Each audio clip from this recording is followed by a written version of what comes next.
ദൈവത്തിരുനാമത്തിന് മഹത്വം ഉണ്ടാകട്ടെ. കടന്നു വന്ന എല്ലാ പ്രിയപ്പെട്ടവർക്ക് വേഗം വരുന്നവനാകുന്ന യേശുവിൻ്റെ നാമത്തുള്ള സ്നേഹവന്ദനത്തെ ഞാൻ ഈ സമയത്ത് അറിയിക്കുകയാണ്. നമ്മുടെ ചിന്തയ്ക്ക് ആധാരമായിരിക്കുന്ന എബ്രായ ലേഖനം 6-ാം അധ്യായം 13 മുതലുള്ള വാക്യങ്ങളാണ് നമ്മൾ കഴിഞ്ഞ ദിവസം ചിന്തിച്ചത്. Hebrews chapter 6 verse 13 onwards. ആ പ്രത്യേകമായിരിക്കുന്ന ഭാഗത്തിൻ്റെ പ്രധാനപ്പെട്ട ഒരു വിഷയം എന്ന് പറയുന്നത് the surety of God's promise. കഴിഞ്ഞ ആഴ്ച വരാത്തവർ പെട്ടെന്ന് നോട്ട് ചെയ്താട്ട്. The surety of God's promise, ദൈവവചനത്തിൻ്റെ നിവർത്തി, ഒരു ഉറപ്പ്, വാഗ്ദത്തങ്ങളുടെ ഉറപ്പ്. കഴിഞ്ഞ ദിവസങ്ങളൊക്കെ നമ്മൾ ചിന്തിച്ചുകൊണ്ടേ ഇരിക്കുന്നത് തേർഡ് വാർണിംഗ് ഇൻ ഹിബ്രൂസ്, എബ്രായ ലേഖനത്തിലെ 3-ാമത്തെ മുന്നറിയിപ്പ്. എന്തിനു വേണ്ടിയുള്ള മുന്നറിയിപ്പാണ്? മുന്നറിയിപ്പ് പ്രധാനമായിട്ട് സ്പിരിച്വൽ ഇമ്മച്യൂരിറ്റി, അതാണ് പ്രധാനപ്പെട്ട വിഷയം. എന്തുകൊണ്ട് ആത്മീയ മാന്ദ്യം സംഭവിച്ചു? കഴിഞ്ഞ ദിവസം നമ്മൾ കാണുവാൻ ഇടയായിത്തീർന്നത് അവർ ആരായി മാറ്റപ്പെട്ടു? അവർ സ്ലോത്ത്ഫുള്ളായിത്തീർന്നു, അവർ അലസതയുള്ളവരായിത്തീർന്നു. അപ്പോൾ അവരുടെ സ്പിരിച്വൽ മാന്ദ്യത്തിൻ്റെ കാരണം അവർ അലസതയുള്ളവരായിരുന്നു. എന്നാൽ അതിനെ തുടർന്ന് എന്തുകൊണ്ട് അവർ അലസതയുള്ളവരായി തീർന്നുവെന്നുള്ളതാണ് കഴിഞ്ഞ ക്ലാസ്സിൽ നമ്മൾ ചിന്തിച്ചത്. അന്ന് നമ്മൾ കണ്ട ഭാഗവിപ്രകാരമാണ്. എന്താണ് ദൈവത്തിൻ്റെ വാഗ്ദത്തം? അവർ പ്രാപിക്കുന്നതിന് ദീർഘക്ഷമയോടെ കാത്തിരിക്കുവാൻ അവർക്ക് സാധ്യമായില്ല. ശ്രദ്ധിക്കണം ഈ ഭാഗം. ദൈവത്തിൻ്റെ വാഗ്ദത്തം പ്രാപിക്കുന്നതിനോ അവർക്ക് ദീർഘക്ഷമ, പേഷ്യൻസി ഇല്ലായിരുന്നു. അതുകൊണ്ടാണ് അവർ ഒരു വീക്ക്നെസ്സിലേക്ക് കടന്നു പോയത്. അതുകൊണ്ട് നമ്മൾ കണ്ടത് അബ്രഹാം എന്നുള്ള ഏക വ്യക്തിയിൽ കൂടെ ദൈവം വിളിച്ച് ദൈവത്തിൻ്റെ അത്ഭുതത്തിൻ്റെ കരങ്ങൾ വെളിപ്പെടുത്തുന്നതായിട്ട് കാണുന്നുണ്ട്. അബ്രഹാം അനുഗ്രഹങ്ങൾ പ്രാപിക്കുവാൻ, വാഗ്ദത്തം പ്രാപിക്കുവാൻ ഇടയായി തീർന്നു എന്നുള്ളതാണ് കഴിഞ്ഞ ദിവസം നമ്മൾ ചിന്തിക്കുവാനായിട്ടിടയായിത്തീർന്നത്. ഇന്ന് രാത്രി നമ്മുടെ പ്രധാനപ്പെട്ട ചിന്തയ്ക്ക് വേണ്ടി 16, 17, 18 വാക്യങ്ങളിലേക്ക് കടന്നു വരികയാണ്. 16, 17 and 18, 16 മുതൽ 18 വരെയുള്ള വാക്യങ്ങൾ നമുക്കെല്ലാവർക്കും ഒരുമിച്ച് ശബ്ദമുയർത്തി നമുക്ക് ആ വാക്യം വായിക്കുക. Hebrews chapter 6 verse number 16 onwards. 16 മുതലുള്ള വാക്യങ്ങൾ. ഒരു കാര്യം, നമുക്ക് 13 മുതലുള്ള വാക്യങ്ങൾ ശബ്ദമുയർത്തി 18 വരെയുള്ള വാക്യങ്ങൾ വായിക്കാം. 13 മുതൽ 18 വരെ, ഫ്രം 13 to 18 ഒരുമിച്ച് ചേർന്ന് വായിച്ചാട്ടെ. നമ്മൾ 14-ാമത്തെ വാക്യം ഇപ്രകാരം പറയുന്നു. 13-ാമത്തെ വാക്യം ഇപ്രകാരം വായിക്കുന്നുണ്ട്. ദൈവം അബ്രഹാമിനോട് വാഗ്ദത്തം ചെയ്യുമ്പോൾ തന്നെക്കാൾ വലിയവനെ കൊണ്ട് സത്യം ചെയ്യുവാൻ ഇല്ലാഞ്ഞിട്ട് തന്നെ കൊണ്ട് തന്നെ സത്യം ചെയ്തു. 15-ാമത്തെ വാക്യം, അങ്ങനെ അവൻ ദീർഘക്ഷമയോടെ ഇരുന്ന് വാഗ്ദത്ത വിഷയം പ്രാപിച്ചു.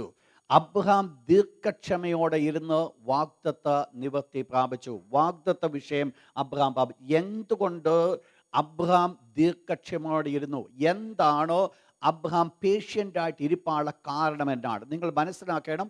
ആദ്യ തൊട്ട് നമ്മൾ പഠിച്ചു വരുന്നത് സ്ലോത്ത്ഫുൾനെസ് ആണ് അവരുടെ സ്പിരിച്വൽ ഇമ്മച്യൂരിറ്റിയുടെ കാരണം. അത് ഉണ്ടാകുവാനുള്ള കാരണമെന്ന് പറയുന്നത് അവരുടേതായിരിക്കുന്ന ആ വാഗ്ദത്തം അവർ ഏറ്റെടുക്കുവാനായിട്ട് ആഗ്രഹമില്ലാഞ്ഞത്. എന്നാൽ അബ്രഹാം ദീർഘക്ഷമയോടെ കാത്തിരുന്ന് വാഗ്ദത്തം ഏറ്റെടുത്തു. എന്തുകൊണ്ട് അബ്രഹാം ദീർഘക്ഷമയോടെ കാത്തിരുന്നു? അബ്രഹാമിൻ്റെ പ്രധാനപ്പെട്ട 3 ക്വാളിറ്റി ഞാൻ പറഞ്ഞിട്ട് ഞാൻ നമ്മുടെ വിഷയത്തിൽ ഇന്ന് രാത്രി നിൽക്കുവാൻ ഞാൻ താല്പര്യപ്പെടുകയാണ്. വളരെ പ്രാർത്ഥനയോടുകൂടെ ഇന്ന് രാത്രി ദൈവമക്കളായിരിക്കണം. എന്തുകൊണ്ട് അബ്രഹാം പേഷ്യൻ്റായിട്ട് കാത്തിരിക്കുവാനുള്ള കാരണം, ഒന്ന്, അബ്രഹാം ദൈവം ആരെന്ന് അബ്രഹാം മനസ്സിലാക്കി. Who was God? ദൈവം ആരെന്ന് അബ്രഹാം മനസ്സിലാക്കി. നമ്മൾ മനസ്സിലാക്കേണ്ടത് ദീർഘക്ഷമയോടെ അബ്രഹാം കാത്തിരിക്കുവാനുള്ള ഒന്നാമത്തെ കാരണം ദൈവം ആരെന്ന് താൻ മനസ്സിലാക്കി. ആരാണെന്ന് മനസ്സിലാക്കി. നമ്മൾ കഴിഞ്ഞ പ്രാവശ്യം ചിന്തിച്ചതുപോലെ റോമൻസ് ചാപ്റ്റർ 4, റോമക്കലേഖനം 4-ാം അധ്യായത്തിലേക്ക് കടന്നു വന്നാട്ട്. റോമൻസ് ചാപ്റ്റർ 4 4-ാം അധ്യായം അതിൻ്റെ 17-ാമത്തെ വാക്യം ആരെങ്കിലും ഒരാൾ ശബ്ദമുയർത്തി വായിച്ചാണ്. വേഴ്സ് 17. ദൈവത്തിൻ്റെ 2 സ്വഭാവങ്ങൾ അബ്രഹാം മനസ്സിലാക്കിയത് നമ്മളവിടെ കാണുന്നു. താൻ വിശ്വസിച്ച ദൈവം, അബ്രഹാമിനെ കുറിച്ച് പറയുന്നു. അബ്രഹാം ഒരു ദൈവത്തിൽ വിശ്വസിച്ചു. ആ ദൈവത്തിൻ്റെ 2 പ്രത്യേകതകൾ അബ്രഹാം പ്രത്യേകമായിട്ട് മനസ്സിലാക്കി. ഇതാണ് തന്നെ ഒരു അനുഗ്രഹത്തിന് വേണ്ടി കാത്തിരിക്കുവാനായിട്ട് തന്നെ പ്രേരിപ്പിച്ചത്. എന്താണ് ദൈവത്തിൻ്റെ 2 സ്വഭാവം? ഒന്നാമത്തെ സ്വഭാവം പറയുന്നു, അവൻ മരിച്ചവരെ ജീവിപ്പിക്കുന്ന കർത്താവാണ്. മരിച്ചവരെ ജീവിപ്പിക്കുന്നവനായിരിക്കും ദൈവം. നിങ്ങൾ മനസ്സിലാക്കണം, അബ്രഹാം ഈ വിഷയം എപ്പോൾ മനസ്സിലാക്കി? അബ്രഹാമിന് ഒരു സന്തതി ജനിക്കുമ്പോഴല്ല അബ്രഹാം ഇത് മനസ്സിലാക്കിയത്. ആ സമയത്ത് തന്നെ അബ്രഹാം മനസ്സിലാക്കിയെങ്കിലും ഈ പ്രത്യേകമായിരിക്കുന്ന വിഷയം പരീക്ഷിക്കുവാൻ തക്കവണ്ണം ദൈവം തൻ്റെ ജീവിതത്തിൽ അനുകൂലമായിരിക്കുന്ന ഒരു അവസരം കൊണ്ടുവന്നപ്പോഴാണ് അബ്രഹാമിൻ്റെ ഈ വിശ്വാസം വെളിപ്പെടുവാനായിട്ടിടയായിത്തീർന്നത്. എപ്പോൾ വെളിപ്പെട്ടു? എബ്രായ ലേഖനം 11-ാം അധ്യായം, ഹീബ്രൂസ് ചാപ്റ്റർ 11, എബ്രായ ലേഖനം 11-ാം അധ്യായം, അതിൻ്റെ 19-ാമത്തെ വാക്യം, വേഴ്സ് 19, 19. 18-ാമത്തെ വാക്യം കൂടെ ഒന്ന് വായിച്ചാട്ടത്. ഇസ്ഹാക്കിൽ നിന്ന് ജനിക്കുന്നവർ നിന്റെ സന്തതി എന്ന് വിളിക്കപ്പെടും എന്ന് അരുളപ്പാട് ലഭിച്ച വാഗ്ദത്തം. അബ്രഹാമിന് ഒരു അരുളപ്പാട് ദൈവത്തിൻ്റെ പ്രാക്കൽ നിന്ന് പ്രാപിച്ചു. ആ അരുളപ്പാട് ഇതായിരുന്നു, നിന്റെ ഇസ്ഹാക്കിൽ നിന്ന് ജനിക്കുന്നവരാണോ നിന്റെ സന്തതി. നിങ്ങൾക്കറിയാം അബ്രഹാമിൻ്റെ കാഴ്ചപ്പാട് നമ്മൾ കഴിഞ്ഞ ആഴ്ച നമ്മൾ ചിന്തിച്ചു. അബ്രഹാമിൻ്റെ അനുഗ്രഹം എന്ന് പറയുന്നത് ഇറ്റ്സ് എ പ്രോഗ്രസീവ് ബ്ലെസ്സിങ്സ് ആയിരുന്നു. അബ്രഹാമിനെ ഒരു പ്രോഗ്രസീവ് ബ്ലെസ്സിങ്സിലേക്ക് ദൈവം നയിക്കുമ്പോൾ ഓരോ സ്റ്റെപ്പിലും അടുത്ത അനുഗ്രഹത്തിലേക്ക് കടക്കുന്നതിന് മുമ്പായിട്ട് അബ്രഹാം ചിലത് വിട്ടുമാറേണ്ടത് ആവശ്യമായിരുന്നു. പെയിൻഫുൾ ആയിരിക്കുന്ന ഒരു എക്സ്പീരിയൻസ് ആണ് അബ്രഹാം പ്രാപിച്ചിരുന്നത്. എന്നാൽ ആ ത്യാഗം തൻ്റെ ജീവിതത്തിൽ ഉണ്ടായപ്പോൾ ദൈവം അബ്രഹാമിനെ അനുഗ്രഹിക്കുവാനായിട്ടിടയായിത്തീർന്നു. നമ്മൾ ആ വിഷയത്തിലേക്ക് ഇന്നും കടക്കുന്നില്ല. എന്നാൽ ഇവിടെ അബ്രഹാമിൻ്റെ കാഴ്ചപ്പാടെ മാറി അബ്രഹാം ദൈവത്തോട് പറഞ്ഞു. ദൈവം അബ്രഹാമിനോട്, അബ്രഹാമേ, ഞാൻ നിനക്ക് സാറയിൽ നിന്നൊരു കുഞ്ഞിനെ തരുമെന്ന് ദൈവം കൽപ്പിച്ചപ്പോൾ അബ്രഹാം ദൈവത്തോട് ഇപ്രകാരം പറഞ്ഞു, ദൈവമേ, അത് വേണ്ട, ഇശ്മായേൽ നിന്റെ മുമ്പാകെ ജീവിച്ചിരുന്നാൽ മതി. സാറയിൽ നിന്ന് ഒരു കുഞ്ഞ് ജനിക്കും എന്നുള്ളതായിരിക്കുന്ന ദൈവത്തിന് കൊടുത്ത വാഗ്ദത്തം അബ്രഹാം പാടെ അത് മറന്നിട്ട് ഇസ്മായേൽ എന്നുള്ള ഒരു സന്തതി തനിക്ക് മതി എന്നുള്ള ഒരു കൺസെപ്റ്റിലേക്ക് അബ്രഹാം കടന്നു വരുവാനായിട്ടിടയായിത്തീർന്നു. നമ്മൾ മനസ്സിലാക്കുന്നത്, ദൈവം കൊടുത്ത വാഗ്ദത്തം വിശ്വസിക്കാതെ ഇരിക്കുന്ന ഒരു വ്യക്തി, എന്തുകൊണ്ട്?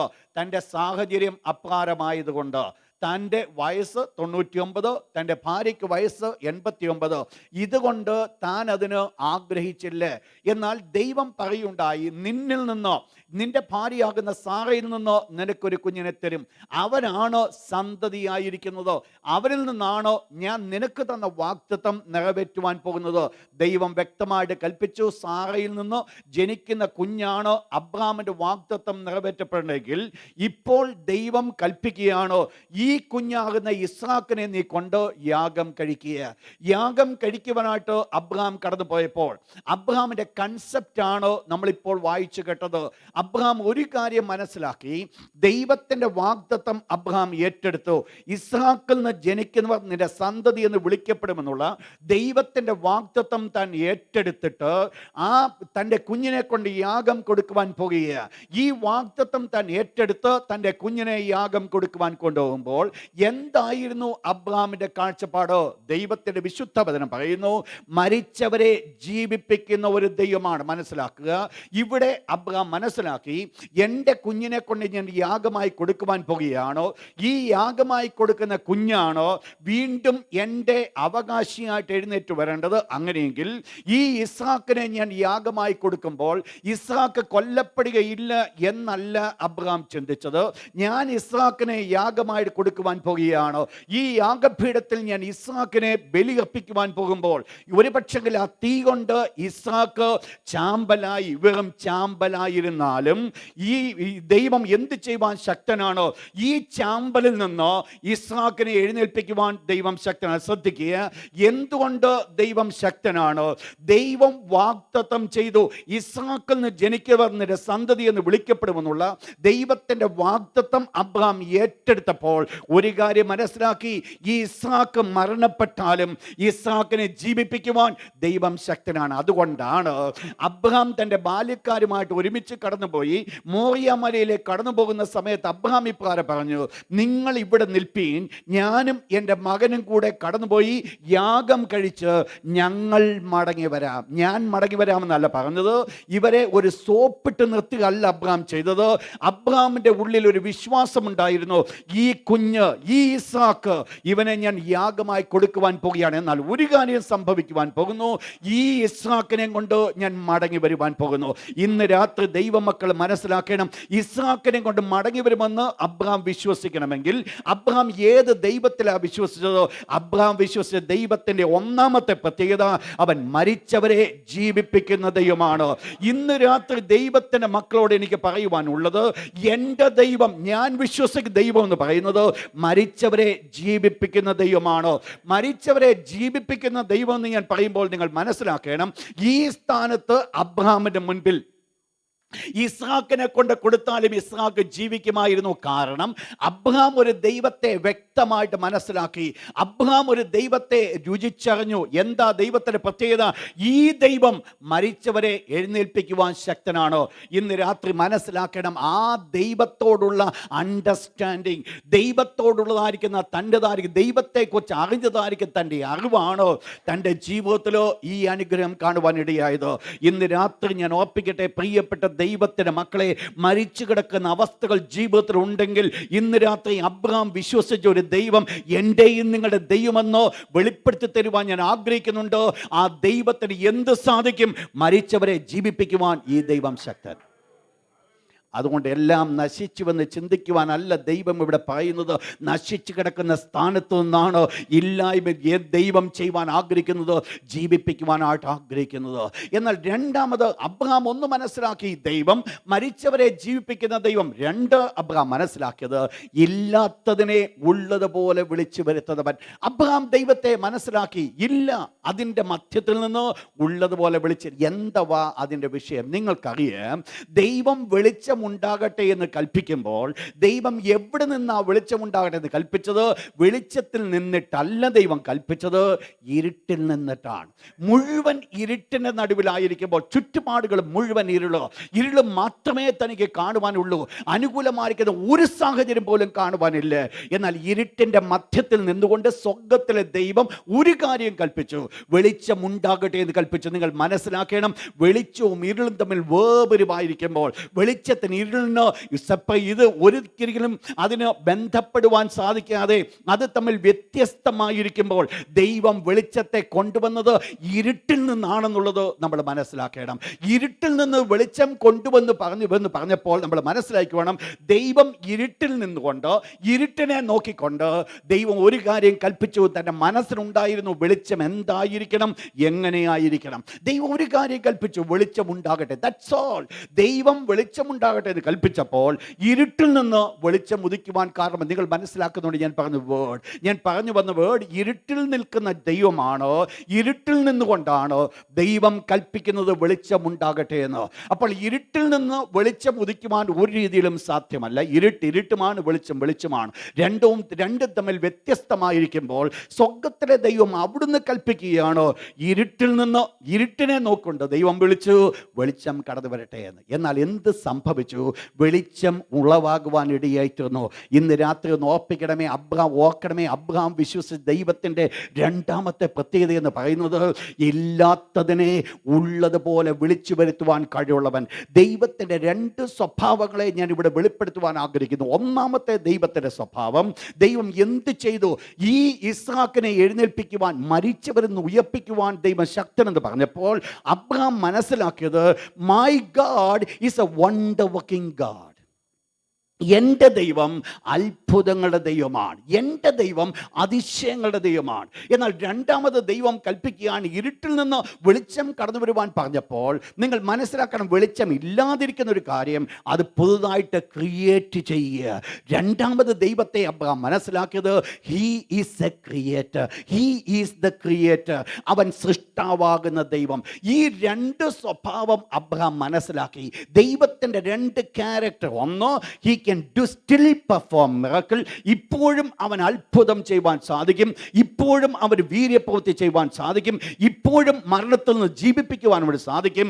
രണ്ട്, ഇല്ലാത്തതിൽ നിന്ന് ഉള്ളതുപോലെ വിളിച്ചു വരുത്തുവാൻ, ക്രിയേറ്റ് ചെയ്യുവാൻ ഈ ദൈവത്തിന് സാധിക്കും. ഞാൻ ഇന്ന് രാത്രി ഓർപ്പിക്കട്ടെ, നമ്മുടെ വിഷയങ്ങൾ എന്തായിരുന്നാലും ഇതെല്ലാം ഈ രണ്ട് കാര്യങ്ങൾ ഉൾപ്പെട്ടിരിക്കുന്നു. ഒന്നുകിൽ ഇല്ലാത്തതിനെ ഉള്ളതുപോലെ വിളിച്ചു വരുത്തുന്ന ഒരു ദൈവമാണ് എൻ്റെ ദൈവം, അല്ല എങ്കിൽ നമ്മുടെ ജീവിതത്തിൽ ജീവിതത്തിൽ മിറക്കിളായിരിക്കും എക്സ്പെക്റ്റ് ചെയ്യുന്നെങ്കിൽ അതും ചെയ്യുവാൻ ദൈവം ശക്തൻ. അബ്രഹാം മനസ്സിലാക്കി, എൻ്റെ ദൈവം ഒരു മിറക്കിൾ വർക്കിംഗ് ഗോഡാണോ, എൻ്റെ ദൈവം ഒരു ക്രിയേറ്റീവ് ഗോഡാണ്, സൃഷ്ടിപ്പാനുള്ളൊരു കഴിവുണ്ട്.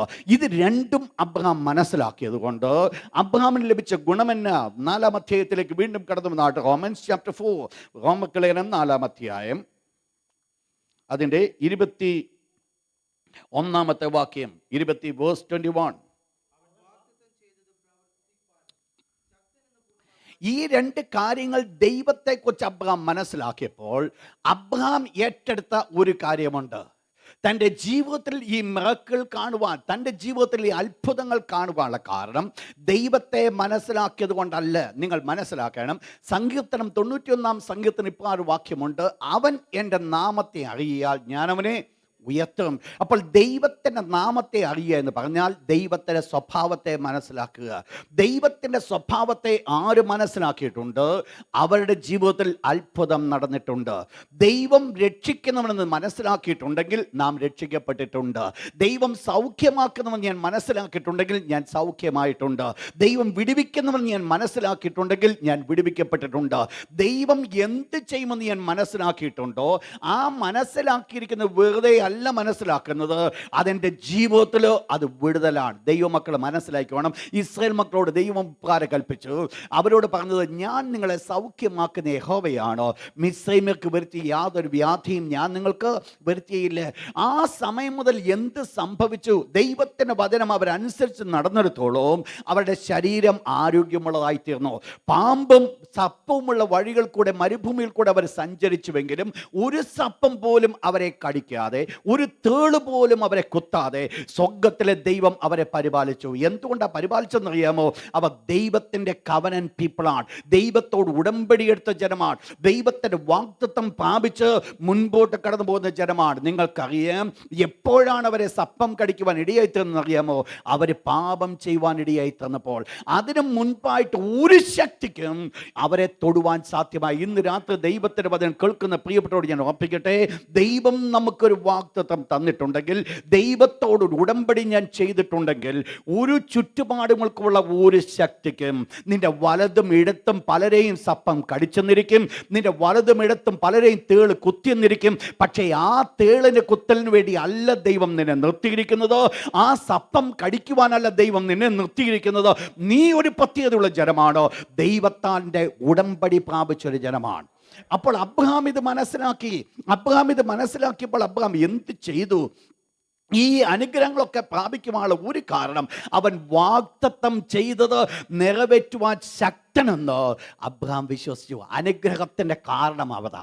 ദൈവത്തെ താൻ മനസ്സിലാക്കിയിട്ട് താൻ കണ്ണുമടച്ച് താൻ ഒന്ന് വിശ്വസിച്ചു, ഇത് നിവർത്തിപ്പാൻ അവൻ ശക്തൻ. ഏത് നിവർത്തിപ്പാൻ? വാഗ്ദത്തം നിറവേറ്റുവാൻ അവൻ ശക്തൻ. ദൈവം എന്നോട് കൽപ്പിച്ചിട്ടുണ്ട്, ഈ ഇസ്ഹാക്ക് ജനിക്കുന്നവരാണ് നിന്റെ സന്തതി എന്ന് പറഞ്ഞിട്ടുണ്ട്. അതുകൊണ്ട് ഈ ഇസ്ഹാക്ക് വീണ്ടും ജനിക്കുവാനായിട്ടിടയായി തരും, മരണത്തിൽ നിന്ന് ഇസ്ഹാക്ക് എഴുന്നേൽക്കുവാനിടയായി തരും. ദൈവം എന്നോട് കൽപ്പിച്ചിട്ടുണ്ട്, ഈ സാറയിൽ നിന്ന് നിനക്ക് ഒരു കുഞ്ഞിനെ ജനിക്കുമെന്ന് പറഞ്ഞിട്ടുണ്ടെങ്കിൽ, 89-ാമത്തെ വയസ്സിൽ നിൽക്കുന്ന സാറയെക്കുറിച്ചോ 100-ാമത്തെ വയസ്സിൽ നിൽക്കുന്ന അബ്രഹാമിനെ കുറിച്ചോ യാതൊരു പ്രയാസങ്ങളും അവർക്കില്ല. പിന്നെയോ അവർ വിശ്വാസത്തിൽ ശക്തിപ്പെട്ട് ദൈവത്തിന് മഹത്വം കൊടുത്തു പോകുന്നു. ഇന്ന് രാത്രി ദൈവത്തിൻ്റെ വാഗ്ദത്തം ലഭിച്ച ദൈവത്തിൻ്റെ മക്കളോട് ഞാൻ ഓർപ്പിക്കട്ടെ, നിന്റെ ചുറ്റുപാടുകളുടെ പരിസ്ഥിതി അല്ല സ്വർഗ്ഗത്തിലെ ദൈവം കാണുവാൻ ആഗ്രഹിക്കുന്നത്, നിന്റെ സാഹചര്യം അല്ല സ്വർഗ്ഗത്തിലെ ദൈവം കാണുവാൻ ആഗ്രഹിക്കുന്നത്. ദൈവം ഒന്ന് മാത്രമേ ആഗ്രഹിക്കുന്നുള്ളൂ, വാഗ്ദത്തം ചെയ്തവൻ പ്രവർത്തിപ്പാൻ ശക്തനെന്ന് നീ വിശ്വസിക്കുവാൻ സാധിക്കുമെങ്കിൽ ദൈവത്തിൻ്റെ പ്രവൃത്തി കാണുവാൻ സാധിക്കും. എന്താ വേണ്ടത്? ആ ഭാഗം എൻ്റേതാ. എന്താ വേണ്ടത്? രണ്ട് കാര്യം വേണം. ഒന്ന് ദൈവത്തിൻ്റെ വാഗ്ദത്തം എനിക്ക് വേണം. രണ്ട്, ഞാനത് വിശ്വസിച്ച് ഏറ്റെടുക്കണം. ഒന്ന്, ദൈവത്തിൻ്റെ വാഗ്ദത്തം എനിക്കുണ്ടാകണം. വാഗ്ദത്തം ഇല്ല എങ്കിൽ യാതൊരു ഗുണവുമില്ല. ഈ അനുഗ്രഹങ്ങളൊക്കെ അപ്പുറത്ത് കിടക്കത്തേയുള്ളൂ. എന്നാൽ ദൈവത്തിൻ്റെ വാഗ്ദത്തം എനിക്കുണ്ട് എങ്കിൽ ഞാൻ എന്ത് ചെയ്യണം? എൻ്റെ പ്രതികൂലങ്ങളെ അല്ല ഞാൻ മുൻപിൽ കാണേണ്ടത്, ഇത് ഞാൻ പരിപൂർണമായിട്ട് ഏറ്റെടുക്കുക, വിശ്വാസമായി ഏറ്റെടുക്കുക. ഇവിടെ ദൈവത്തിൻ്റെ വാഗ്ദത്തത്തെക്കുറിച്ച് അബ്രഹാം അത് മനസ്സിലാക്കിയപ്പോൾ ദൈവം ഇപ്രകാരം പറഞ്ഞു. എന്തുകൊണ്ട് അബ്രഹാം അത് മനസ്സിലാക്കി? അബ്രഹാം അത് മനസ്സിലാക്കി. അബ്രഹാം അനുഗ്രഹിക്കപ്പെട്ടു എങ്കിൽ ഇപ്പോൾ എബ്രായ ലേഖനം 6-ാം അധ്യായത്തിലേക്ക് കടന്നു വന്ന എബ്രായ ലേഖനം 6-ാം അധ്യായത്തിൽ ഹീബ്രൂസ് ചാപ്റ്റർ 6 അബ്രഹാം അത് മനസ്സിലാക്കിയെങ്കിൽ വേഴ്സ് 17 17-ാമത്തെ വാക്യം, അതുകൊണ്ട് ദൈവം വാഗ്ദത്തത്തിന്റെ അവകാശികൾക്ക് പ്രൈസ് ഗോഡ് തൻ്റെ ആലോചന മാറാത്തത് എന്ന് അധികം സ്പഷ്ടമായി കാണിച്ചു. അപ്പോൾ ഇവിടെ എന്ത് സംഭവിച്ചു? ദൈവം ഒരു കാര്യം ഇവിടെ വെളിപ്പെടുത്തിയാണ് തൻ്റെ ആലോചന മാറാത്തത്. ആ കഥയും വെളിപ്പെടുത്തിയത് അവിടെ മേളിൽ പറയുന്നൊരു കാര്യമുണ്ട്. ദൈവം ആർക്കത് വെളിപ്പെടുത്തുക? അതുകൊണ്ട് ദൈവം വാഗ്ദത്തത്തിൻ്റെ അവകാശികൾക്ക്. അപ്പോൾ വാഗ്ദത്തത്തിൻ്റെ അവകാശി ആരായിരിക്കുന്നുവോ അവർ ഈ അനുഗ്രഹത്തിന് യോഗ്യരാണ്. ശ്രദ്ധിക്കാൻ പറഞ്ഞ വേർഡ്, വാഗ്ദത്തത്തിൻ്റെ അവകാശികൾ ആരായിരിക്കുന്നുവോ അവർ ഈ അനുഗ്രഹത്തിന് യോഗ്യരാണ്. ആരാ വാഗ്ദത്തത്തിൻ്റെ അവകാശികൾ? ഒന്ന് വായിച്ചാട്ടെ ഗലാത്യർക്ക് ലേഖനം 3-ാം അധ്യായം 14-ാമത്തെ വാക്യം. Galatians chapter 3 verse 14. അബ്രഹാമിന്റെ അനുഗ്രഹം ക്രിസ്തുവേശുവിൽ ജാതികൾക്ക് വരേണ്ടതിന്. നിങ്ങൾ മനസ്സിലാക്കണം, അബ്രഹാം അനുഗ്രഹിക്കപ്പെട്ടത് ആരൂടെ പ്രാപിക്കുവാൻ ദൈവം ആഗ്രഹിക്കുന്നു? ജാതികൾക്ക്. അപ്പോൾ ജാതികളായിരിക്കുന്ന നാം അഥവാ ദൈവത്തെ കണ്ടുമുട്ടുന്ന വിശ്വാസികൾക്ക് ഈ അനുഗ്രഹം പ്രാപിക്കുവാൻ ദൈവം ആഗ്രഹിച്ചൊരു വാക്യം കൂടെ ഒന്ന് വായിച്ചോട്ട്. Romance chapter 4 verse 23. റോമർ 4:23. റോമൻസ് 4:23. അവനെ വിചാരിച്ച് മാത്രമല്ല നമ്മെ വിചാരിച്ചും കൂടാകുന്നു. അബ്രഹാമിന് കണക്കിട്ടുവെന്ന് പറഞ്ഞിട്ട് പറയുകയാണ്, അത് അബ്രഹാമിനെ കുറിച്ച് മാത്രമല്ല, പിന്നെ ആരെക്കുറിച്ചുകൂടാ? നമ്മളെക്കുറിച്ചുകൂടാ എന്ന് പറഞ്ഞാൽ അബ്രഹാമിന് അനുഗ്രഹിക്കപ്പെട്ടതുപോലെ അതുപോലെ നാമും ആരായിരിക്കുക? വാഗ്ദത്തത്തിൻ്റെ അവകാശി. അബ്രഹാം വാഗ്ദത്തത്തിൻ്റെ അവകാശിയായിരുന്നത് പോലെ ഞാനും നിങ്ങളും വാഗ്ദത്തത്തിൻ്റെ അവകാശി. ശ്രദ്ധിക്കണേ ഞാൻ പറഞ്ഞ വേർഡ്, അബ്രഹാം വാഗ്ദത്തത്തിൻ്റെ അവകാശിയായിരുന്നത് പോലെ ഞാനും നിങ്ങളും വാഗ്ദത്തത്തിൻ്റെ അവകാശികളാണ് എന്ന് പറഞ്ഞാൽ അബ്രഹാം അവകാശം പ്രാപിച്ചുവെങ്കിൽ ഞാനും നിങ്ങളും അവകാശം പ്രാപിക്കും. അബ്രഹാം അനുഗ്രഹിക്കപ്പെട്ടുവെങ്കിൽ ഞാനും നിങ്ങളും അനുഗ്രഹിക്കപ്പെടും. അബ്രഹാം ദൈവത്തിൻ്റെ കൃപ പ്രാപിച്ചുവെങ്കിൽ ഞാനും നിങ്ങളും ദൈവത്തിൻ്റെ കൃപ പ്രാപിക്കും. അബ്രഹാം ദൈവത്തിൻ്റെ നന്മ അനുഭവിച്ചുവെങ്കിൽ ഞാനും നിങ്ങളും ദൈവത്തിൻ്റെ നന്മ അനുഭവിക്കും. മനസ്സിലാക്കിക്കോണേ, അബ്രഹാമിൻ്റെ അനുഗ്രഹമാണ് എന്നിലേക്ക് കടന്നു വരുന്നത്. അത് എങ്ങനെ കടന്നു വരും നിങ്ങൾക്കറിയാം. അബ്രഹാമിൽ കൂടെ അല്ല, പിന്നെയോ ക്രിസ്തുവേശുവിൽ കൂടെ. അപ്പോൾ യേശു ക്രിസ്തു മുഖാന്തരം ഈ സകല നന്മകളും സ്വർഗത്തിലെ ദൈവം നമുക്ക് തരികയാണ്. അതുകൊണ്ട് മനസ്സിലാക്കിക്കോണം, ഞാൻ ഈ പറഞ്ഞു വന്ന ഈ കാര്യങ്ങൾ ക്രിയേറ്റീവായിരിക്കുന്ന ദൈവത്തിൻ്റെ ശക്തിയോ മിറക്കിൾ വർക്കിംഗ് ഗോഡിൻ്റെ ശക്തിയോ അത് അബ്രഹാമിൽ മാത്രം ഒതുക്കപ്പെട്ടു എന്നല്ല ഞാൻ ഇവിടെ പറഞ്ഞു വരുന്നത്. ഞാൻ പറഞ്ഞു വരുവാൻ ആഗ്രഹിക്കുന്നത് എനിക്കും നിങ്ങൾക്കും ഇന്ന് അത് അവൈലബിൾ ആണെന്നുള്ളതാണ്. എനിക്കും നിങ്ങൾക്കും ഇന്ന് അത് അവകാശം പ്രാപിക്കുവാൻ സാധിക്കും. എനിക്കും നിങ്ങൾക്കും ഉള്ളതാണ് ഈ വാഗ്ദത്തം. അങ്ങനെയെങ്കിൽ അബ്രഹാം ദൈവം വാഗ്ദത്തം ചെയ്തത് പ്രവർത്തിപ്പാൻ ശക്തനെന്ന് പൂർണ്ണമായി വിശ്വസിച്ചതുപോലെ എന്നിൽ കൂടെ ദൈവം എക്സ്പെക്ട് ചെയ്യുന്ന ഒരു കാര്യമാണ്, ദൈവത്തിൻ്റെ വാഗ്ദത്തം ഞാൻ പ്രാപിക്കണം. 2 എന്ത് വേണം? 2 അതങ്ങ് വിശ്വസിച്ച് ഏറ്റെടുക്കണം. ഇത് വിശ്വസിച്ച് ഏറ്റെടുക്കാത്തിടത്തോളം കാലം ദൈവത്തിൻ്റെ കരങ്ങൾ കാണുവാൻ സാധ്യമല്ല. നിങ്ങൾ മനസ്സിലാക്കണം, ദൈവത്തിൻ്റെ വചനത്തിൽ നമ്മൾ പഠിക്കുമ്പോൾ എവിടെയെല്ലാം വിശ്വാസത്തിൻ്റെ പ്രവൃത്തി വെളിപ്പെടുന്നുണ്ടോ അവരൊക്കെ ഒരു ചരിത്രമായി മാറ്റപ്പെട്ടിട്ടുണ്ട്. ശ്രദ്ധിക്കാൻ പറഞ്ഞ വേർഡ്, എവിടെയൊക്കെ വിശ്വാസത്തിൽ ഒരു സ്റ്റെപ്പ് വെച്ചിട്ടുണ്ട് അവരെല്ലാം ഒരു ചരിത്രമായി മാറ്റപ്പെട്ടിട്ടുണ്ട്.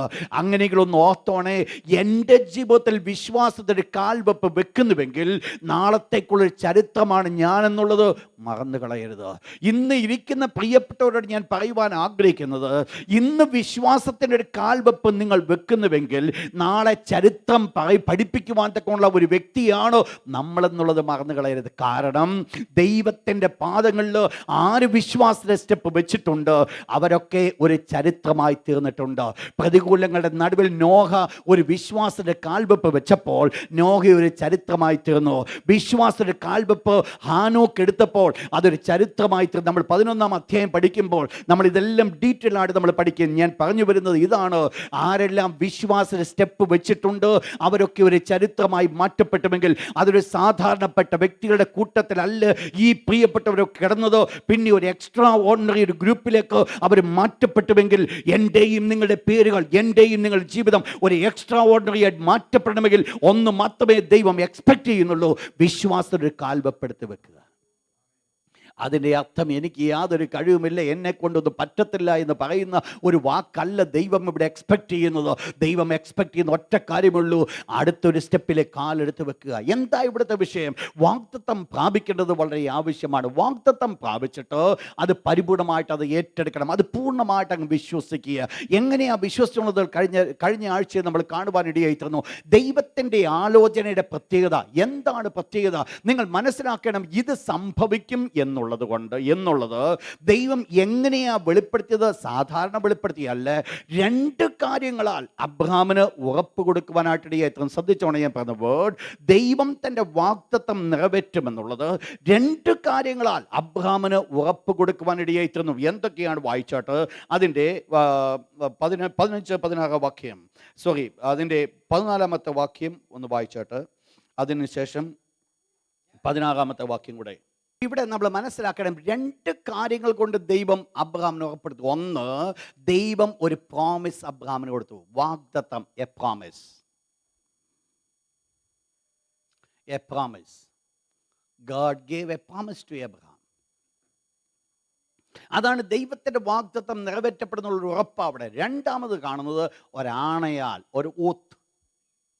സ്വർഗത്തിലെ ദൈവം ഒരാണയിട്ട് പറയുകയാണ്, അബ്രഹാമേ ഞാൻ നിന്നെ അനുഗ്രഹിക്കും. എന്താണ് ഈ ആണയുടെ പ്രത്യേകത? ആണയ്ക്കൊരു പ്രത്യേകതയുണ്ട്. ആ പഴയ നിയമത്തിലേക്ക് നമ്മൾ കടന്നു വരുമ്പോൾ ഒരു ആണ, ഒരു ഓത്താണ് സകല പ്രശ്നങ്ങളും ഫുൾ സ്റ്റോപ്പ് ഇടുന്നത്. ഏത് പ്രശ്നങ്ങളുടെയും ഒരു സ്റ്റോപ്പ്, ഒരു ഫുൾ ഒരു പോയിന്റ്, ഒരു സ്റ്റോപ്പായി തീരുന്നത് ഈ ആണയുടെ സമയത്ത്. വായിച്ചാട്ട് Exodus chapter 22 verse number 11. Exodus chapter 22 verse number 11. എന്താണ് ആണ കൊണ്ട് എക്സ്പെക്ട് ചെയ്യുന്നത്? Exodus 22 verse 11. കാണാതെ കളവ് പോകുകയോ ചെയ്താൽ കൂട്ടുകാരൻ്റെ വസ്തുവിന്മേൽ അവൻ കൈവച്ചിട്ടില്ല എന്ന് യഹോവയെ കൊണ്ടുള്ള സത്യത്താൽ, ഇരു പാട്ടുകാരല്ല, ഇരു പാടുകാർക്കും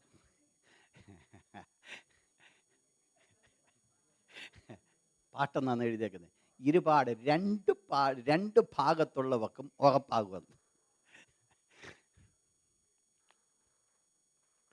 രണ്ട് ഭാഗത്തുള്ളവർക്കും ഉറപ്പാകണം. എന്താ ഉറപ്പാകുന്നേ? ഒരാണയോടുകൂടെ ഒന്ന് പറയുകയാണെങ്കിൽ, യഹോവയുടെ നാമത്തിൽ സത്യം ചെയ്താൽ, ശ്രദ്ധിക്കുക നിങ്ങൾ, യഹോവയുടെ നാമത്തിൽ സത്യം ചെയ്താൽ. എന്താ ഇവിടെ പറയുന്നത്? ഒരുത്തൻ തൻ്റെ കൂട്ടുകാരോട് പറഞ്ഞു, നീ എൻ്റെ കളവ് നീയാണ് എടുത്തുകൊണ്ട് പോയത്, മോഷണം എടുത്തുകൊണ്ട് പോയി. എന്നാൽ ഈ വ്യക്തി തിരിച്ചു വന്നിട്ട് യഹോവയുടെ നാമത്തിൽ സത്യം ചെയ്താൽ പിന്നീട് അങ്ങനെ ഒരു ഇഷ്യൂവേ അവിടെ ഉണ്ടാകത്തില്ല. കാരണം ദാറ്റ് ഈസ് കൺഫേം. അതോടുകൂടെ ഫുൾ സ്റ്റോപ്പ്. ആ പ്രശ്നത്തിൻ്റെ പരിഹാരം അവിടെ കഴിഞ്ഞു. ആ പ്രശ്നം അവിടെ സോൾവ് ചെയ്തു. നിങ്ങൾ മനസ്സിലാക്കണം, എവിടെ പഴയ നിയമത്തിൽ ആണ കാണുമോ അവിടെ അതിൻ്റെ ഫുൾ സ്റ്റോപ്പാണ്. ഇതുകൊണ്ടാണ് കർത്താവായ യേശു ഇപ്രകാരം പറഞ്ഞു. വായിച്ചോട്ടെ മാത്യു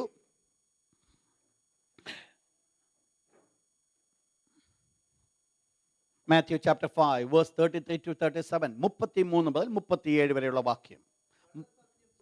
കർത്താവായ യേശു പുതിയ നിയമത്തിലേക്ക് കടന്നു വരികയാണ്. കള്ളസത്യം ചെയ്ത് നമ്മൾ വായിക്കുന്നത് മാത്യു ചാപ്റ്റർ 5 വേഴ്സ് 33 to 37. അവിടെ പറയുന്നു, കള്ളസത്യം ചെയ്യരുത്, പിന്നെ സത്യം ചെയ്തിട്ടുണ്ടെങ്കിൽ അത് നിവർത്തിക്കണം എന്നുള്ളത് ഏതായിരിക്കുന്നു? പ്രമാണം, ന്യായ പ്രമാണമാണ്. എന്നിട്ട് താഴോട്ട്, ഞാനോ നിങ്ങളോട് പറയുന്നത്, ഒരു രോമവും വെളുപ്പിപ്പാനോ കറുപ്പിപ്പാനോ നിനക്ക് കഴിയില്ല. അതുകൊണ്ട് ഒന്ന് ചിന്തിച്ചോണം. വേദപുസ്തകം പറയുന്നത് തങ്ങളെക്കാൾ വലിയവനെ കൊണ്ടല്ലോ ആണയിടുന്നത്. സാധാരണ ആണയെന്ന് അമ്മയാണ്, ദൈവത്താണ്. എൻ്റെ കുഞ്ഞിനാണ്. ഇതൊക്കെ എന്തുവാണെന്നറിയാമോ? നമ്മൾ കൂടുതൽ സ്നേഹിക്കുന്നവരെ വെച്ചുകൊണ്ട് ഞങ്ങളങ്ങ് ആണയിടുക. ദൈവത്തിൻ്റെ വിശുദ്ധ വചനം അത് അരുത്. മനസ്സിലായി? ആണയരുത്. ഓത്ത് ഉണ്ടാകരുത്. നമ്മുടെ വായിൽ കൂടെ അങ്ങനെയുള്ളത് ഉണ്ടാകരുത്. പഴയ നിയമത്തിൻ്റെ പ്രമാണമാണ് ഓത്ത്. എന്നാൽ പുതിയ നിയമത്തിൽ അതില്ലെന്നല്ല ഞാൻ പറഞ്ഞു വരുന്നത്. കർത്താവായ യേശു പറഞ്ഞു, നിന്റെ വാക്ക് ഊവ് ഊവ് എന്നും ഇല്ല ഇല്ല എന്നും ആയിരിക്കട്ടെ, അതിൽ അധികമായത് ദുഷ്ടനിൽ നിന്ന് വരും എന്ന് പറഞ്ഞാൽ പുതിയ നിയമത്തിൽ ഒരു ഓത്തിൻ്റെ ആവശ്യമില്ല. പുതിയ നിയമത്തിൽ ഒരു വാക്ക് പറയുന്നത് തന്നെ എന്താ വാക്കാ? അവസാന വാക്കാ. നിങ്ങൾ മനസ്സിലാക്കണം, ഞാൻ പഴയ നിയമത്തിൻ്റെ പ്രമാണം ഒരു ഓത്തിനെ കുറിച്ച് ഞാൻ പറഞ്ഞു. ഒരു ഓത്ത് ആരെങ്കിലും ചെയ്താൽ അതിൻ്റെ അർത്ഥം തന്നെ അതോടുകൂടെ ആ പ്രശ്നം സോൾവ്. അത് സ്റ്റോപ്പ് ഇട്ടു. അതിന് യാതൊരു പിന്നീട് അത് പ്രൊസീഡ് ചെയ്യേണ്ട ഒരു ആവശ്യമില്ല. അതിൻ്റെ പൂർണ്ണമായിരിക്കുന്ന ഒരു ഉറപ്പ് അവിടെ നടന്നു എന്ന് പറഞ്ഞാൽ ഒരു ഓത്ത് കടന്നു വരുമ്പോൾ ഡബിൾ കൺഫർമേഷനാണ് നടക്കുന്നത്. സ്വാഭാവികമായിട്ട് പറഞ്ഞൊരു വാക്കിൻ്റെ വീണ്ടും ഒരു ഉറപ്പൂടെ, വീണ്ടും ഒരു കൺഫർമേഷനൂടെ, അതാണ് ഇവിടെ ഈ ഓത്ത് കൊണ്ട് നടക്കുന്നത്. അതുകൊണ്ടാണ് കർത്താവായ യേശു പറഞ്ഞത്, പുതിയ നിയമത്തിലേക്ക് കടന്നു വരുമ്പോൾ നിങ്ങൾ എന്ത് ചെയ്യരുത്? നിങ്ങൾ വെറുതെ നിങ്ങൾ കയറി സത്യം ചെയ്ത്. എന്തുകൊണ്ടാണ് യേശു പറഞ്ഞതെന്നറിയാമോ? ഈ ഒരു സത്യം ചെയ്യുന്നതോട് തെറ്റുണ്ടെന്നല്ല യേശു പറഞ്ഞത്. ഇന്ന് പുതിയ നിയമത്തിൻ്റെ ദൈവത്തിൻ്റെ മക്കളുടെ വാക്ക് തന്നെ എന്തായിരിക്കും? അവസാന വാക്കാണ്. സാധാരണ പറഞ്ഞ അവസാന വാക്കേ പറയത്തുള്ളൂ. ഓക്കെ, ഇത് നമ്മൾ മനസ്സിലാക്കേണ്ടത് ദ ലാസ്റ്റ് വേർഡ് ആയിരിക്കണം. എന്നാൽ ഒരു വാക്യം ഒന്ന് വായിച്ചോട്ടെ. എന്താണ് പുതിയ നിയമത്തിൻ്റെ വ്യവസ്ഥ? അതിൻ്റെ ജെയിംസ് ചാപ്റ്റർ 5 verse 12. ജെയിംസ് 5:12. എന്താണ് ഒത്തിനെ കുറിച്ചുള്ള പുതിയ നിയമത്തിൻ്റെ വ്യവസ്ഥ? സ്വർഗത്തെ കൊണ്ടോ ഭൂമിയെ കൊണ്ടോ മറ്റ് യാതൊന്നിനെ കൊണ്ടോ സത്യം ചെയ്യരുത്. എന്തുകൊണ്ട്? ശിക്ഷാവിധിയിൽ അകപ്പെടാതിരിപ്പാൻ. മനസ്സിലായോ? നിങ്ങൾ ഊവ് എന്ന് പറഞ്ഞാൽ ഊവ്, ഇല്ല എന്ന് പറഞ്ഞാൽ ഇല്ലായുമായിരിക്കണം. എന്താ അതിൻ്റെ കാരണം? എന്നാണെന്നറിയാമോ? നിങ്ങൾ ശിക്ഷാവിധിയിൽ അകപ്പെടാതിരിപ്പാൻ. നിങ്ങൾ മനസ്സിലാക്കണം, ഒരു സത്യം ചെയ്തിട്ട് ശിക്ഷാവിധിയിൽ അകപ്പെടുന്നുവെങ്കിൽ എന്തായിരിക്കണം അതിൻ്റെ കാരണം? എന്തായിരിക്കും അതിൻ്റെ കാരണം? സത്യം ചെയ്ത് ശിക്ഷാവിധിയിൽ ഉണ്ടായെങ്കിൽ അതിൻ്റെ കാരണം എന്നാ? എന്താ അതിൻ്റെ കാരണം? എന്ത് ശിക്ഷാവിധിയാണ് വരുന്നതെന്ന് അറിയാമോ? അത് നിവർത്തിക്കുന്നില്ല എന്ന് പറഞ്ഞാൽ ഇത് എന്ത് മാത്രമേ ഉള്ളൂ? വെറും വാക്ക്. പറയാറില്ലേ, നാളെ ഞാനങ്ങ് വന്നേക്കാവുന്നു, എന്നിട്ട് ഒരു മാസം കഴിഞ്ഞാലും ആളിനെ ആ ഭാഗത്തെങ്കിലും കാണത്തില്ല. പലരും അങ്ങോട്ടും ഇങ്ങോട്ട് കൈ ചൂണ്ടുന്നു. നിങ്ങൾ മനസ്സിലാക്കണം, നമ്മുടെ ജീവിതത്തിൽ ഒരു വാക്കിന് ഒരു വിലയുണ്ട്. ദൈവമക്കളുടെ വാക്കുകൾക്ക് ഒരു വിലയുണ്ട്.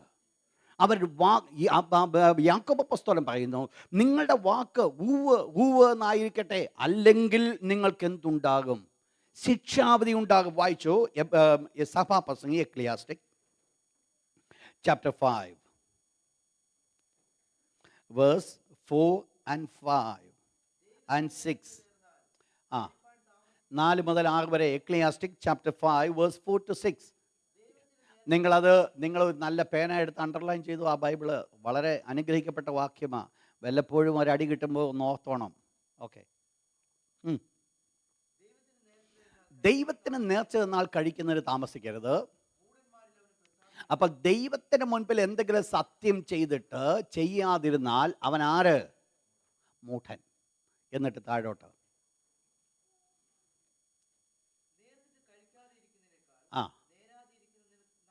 മനസ്സിലായോ? എന്നിട്ട് നിന്റെ വായ് നിന്റെ ദേഹത്തിന് എന്ന് പറഞ്ഞാൽ വായിക്കൂടെ വരുന്ന സകല വാക്കും കോതയ്ക്ക് പാട്ട്. നമ്മുടെ നാട്ടിൽ അങ്ങനെ വേറുണ്ടല്ലേ, വായി വരുന്ന കോതയ്ക്ക് പാട്ടെന്ന് എന്ന് പറഞ്ഞ പോലെ വിലയില്ലാതെ പറയപ്പെടുന്ന കാര്യങ്ങൾക്കൊക്കെ ദൈവം എന്ത് ചെയ്യുമെന്നാണ് പറയുന്നേ? നിന്റെ ദേഹത്തിന് പാപകാരണമാണ്. നിങ്ങൾ ശ്രദ്ധിച്ചോണേ, വെറുതെ പറയുന്ന വേർഡാണ്. ആവശ്യമില്ലാതെ ശരീരത്തെ ക്ഷീണിപ്പിക്കുക എന്ന് പറഞ്ഞാൽ ഇതുകൊണ്ടാണ് അൺവാണ്ടഡായ രോഗങ്ങളോ മറ്റ് ബുദ്ധിമുട്ടുകളൊക്കെ വലിച്ചു വെക്കുന്നത്. നിങ്ങൾ മനസ്സിലാക്കിക്കോണേ, വെറുതെ ആവശ്യമില്ലാത്ത ഒന്നും നമ്മൾ ഏറ്റെടുക്കേണ്ട. നിൻ്റെ വാക്ക് ഊവ് ഊവ് എന്നും ഇല്ല ഇല്ല എന്നുമായിരിക്കട്ടെ. നിങ്ങൾ നിങ്ങളെ വീട്ടിൽ പോയി ആ ഭാഗം നിങ്ങൾ വായിച്ചോണം. നമ്മുടെ വായ നമ്മുടെ ദേഹത്തിന് പാപകാരണമാകരുത്. അബദ്ധവശാൽ വന്നുപോയെന്ന് ദൂതൻ്റെ മുമ്പിൽ പറയരുത്. ദൈവം നിൻ്റെ വാക്ക് നിമിത്തം കോപിച്ച് എന്തു ചെയ്യും? നെക്സ്റ്റ് വേർഡ് മനസ്സിലായോ? 2 രീതിയിൽ അതിൻ്റെ ദോഷം വരുന്നത്. ഒന്ന്, നിൻ്റെ വായ് നിൻ്റെ ദേഹത്തിന് പാപകാരണമാകരുത്. അപ്പോൾ അത് ദേഹത്തിന് ക്ഷീണമാണ്. രണ്ടാമത് ഇവിടെ കൂടെ ക്ഷീണമാണ്. നിൻ്റെ കൈകളുടെ പ്രയത്നഫലം നശിപ്പിക്കും. മനസ്സിലായോ? അധ്വാനിക്കുന്നൂടെ നഷ്ടപ്പെടുവാൻ കാരണമായിരിക്കും. എന്താ കാരണം? കൊച്ചു കാര്യം, വെറുതെ നാവിൽ കൂടെ നിസ്സാരമായിട്ട് പറയുന്നത്. അപ്പോൾ ഇവിടെ നമ്മൾ കാണുന്ന ഭാഗം, ഇവിടെ ദൈവം അബ്രഹാമിനെക്കുറിച്ച് നോക്കിക്കൊണ്ട് ദൈവം തന്നെ ഒരു റീകൺഫർമേഷൻ, ദൈവത്തിൻ്റെ പ്രോമിസ്, ഞാൻ അതിലേക്ക് കടന്നു വരുന്നുണ്ട്. ദൈവം ഒരു പ്രോമിസ് കൊടുത്തിട്ട് ആ പ്രോമിസ് കൊണ്ട് മാത്രം ഒതുക്കാമായിരുന്നു. ദൈവം വീണ്ടും പറയേണ്ട കാര്യമില്ല. കാരണം ദൈവം അങ്ങനെ സംസാരിക്കുന്ന ഒരു ദൈവമല്ല. എന്നാൽ അബ്രഹാമിന് ദൈവം എന്ത് ചെയ്തു? ഒരു ഡബിൾ കൺഫർമേഷൻ ദൈവം ഒരാണ കൊണ്ട് കൊടുക്കുക. തന്നെക്കാൾ വലിയവനില്ലാഞ്ഞിട്ട് ദൈവം തന്നെ കൊണ്ട് തന്നെ ഒരു സത്യം ചെയ്യുക. നിങ്ങൾക്കറിയാം, ദൈവം ഇവിടെ സത്യം ചെയ്ത ഒരു സത്യമാണ്. അബ്രഹാം ദൈവത്തോട് ചോദിച്ചു, ദൈവമേ, ഈ ദേശത്ത് ഞാനിപ്പോൾ അന്യദേശത്ത് പോലെ പാക്കുകയാണ്, ഇത് എൻ്റെ സന്തതി കിട്ടുമെന്നോ നീ കൽപ്പിച്ചു, ഇതെങ്ങനെ സാധിക്കും? ദൈവം ആ സമയത്ത് അവനെ കൂടാരത്തിൽ നിന്ന് വെളിയിലേക്ക് കൊണ്ടുവന്നിട്ട് ദൈവം പറഞ്ഞു, നീ ഒരു കാര്യം ചെയ്യും, നീ ഒരു കാളക്കിടാവിനെ, ഒരു ആട്ടുകൊറ്റനെയും ഒരു കോലാട്ടുകൊറ്റനെയും അതോടൊപ്പം തന്നെ 2 കുറുപ്പാവിനെയും കൊണ്ടുവരാൻ പറഞ്ഞിട്ട് അതിനെ കൊണ്ട് ദൈവം കൽപ്പിച്ചു, നീ അതിനെ യാഗപീഠത്തിന്മേൽ കടത്തുക. ആ യാഗപീഠത്തിന്മേൽ കടത്തിയിട്ട് അബ്രഹാം കാത്തിരിക്കുകയാണ്. എന്തിനാ കാത്തിരിക്കുന്നത് അറിയാമോ? ദൈവമാണ് തന്നോട് ഇത് കൽപ്പിച്ചത്. ഇത് അബ്രഹാം ദൈവത്തിന് കൊടുക്കുന്ന ഒരു യാഗമല്ല, പകരം ദൈവം അബ്രഹാമിന് കൊടുക്കുവാൻ പോകുന്ന ഒരു കൺഫർമേഷനാണ് ഇവിടുത്തെ വിഷയം. എന്താ വിഷയം? വായിച്ചാട്ടെ നിങ്ങൾ പെട്ടെന്ന് ആ ഭാഗത്തിലേക്ക് ഒന്ന് കൊണ്ടുവന്നാട്ട്. ഉൽപ്പത്തി പുസ്തകം 15-ാം അധ്യായം അതിൽ 8-9 വാക്യം ഒന്ന് വായിച്ചാട്ടെ. 8-9 വാക്യം. Genesis chapter 15 verse 8 and 9. കർത്താവായ യഹോവേ, ഇവിടെ അബ്രഹാം ദൈവത്തോട് ചോദിക്കുക, കർത്താവേ, ഞാനിതിനെ അവകാശമാക്കുമെന്ന് എനിക്ക് എങ്ങനെ അറിയാം? എന്നിട്ട് ദൈവം അബ്രഹാമിനോട് പറഞ്ഞു, നീ 3 വയസ്സുള്ള പശുക്കിടാവിനെ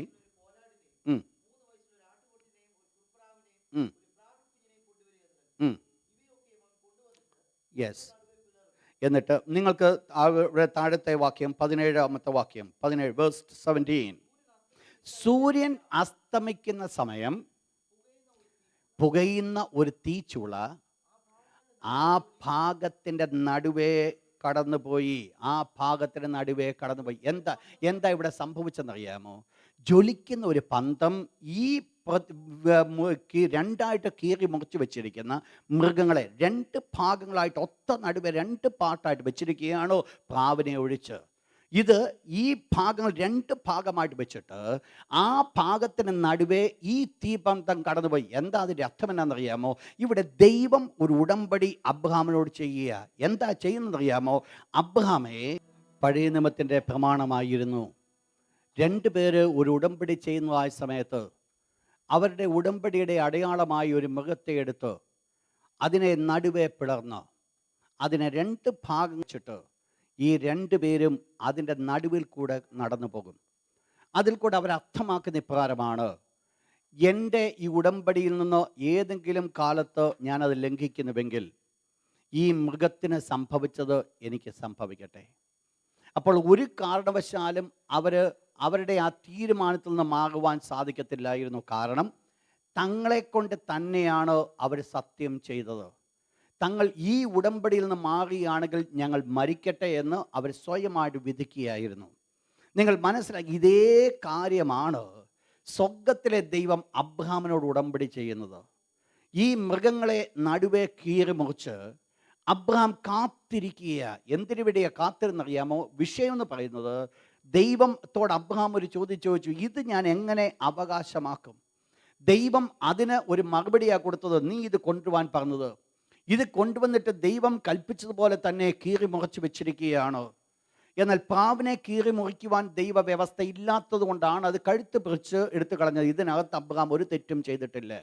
എന്നാൽ എന്താ വിഷയം? ഈ മൃഗങ്ങളെ കീറി മുറിച്ചിട്ട് അതിൻ്റെ നടുവിൽ കൂടെ സ്വർഗത്തിലെ ദൈവം കടന്നു പോകണം. അബ്രഹാം കടന്നു പോകേണ്ട ആവശ്യമില്ല. കാരണം ഇവിടെ അബ്രഹാം അല്ല ഉടമ്പടി എടുക്കുന്നത്, ദൈവം അബ്രഹാമിനോടാണ് ഉടമ്പടി ചെയ്യുന്നത്. ശ്രദ്ധിക്കണേ വേർഡ്. ഇവിടെ അബ്രഹാം ദൈവത്തോട് കാണിക്കുന്ന ഒരു ഉടമ്പടിയല്ല, പകരം ദൈവം അബ്രഹാമിനോട് കാണിക്കുന്ന ഒരു ഉടമ്പടിയാണ്. അപ്പോൾ ദൈവം അബ്രഹാമിനോട് ഉടമ്പടി ചെയ്യുമ്പോൾ ഈ മൃഗത്തിൻ്റെ നടുവിൽ കൂടെ സ്വർഗത്തിലെ ദൈവം നടന്നു പോകണം.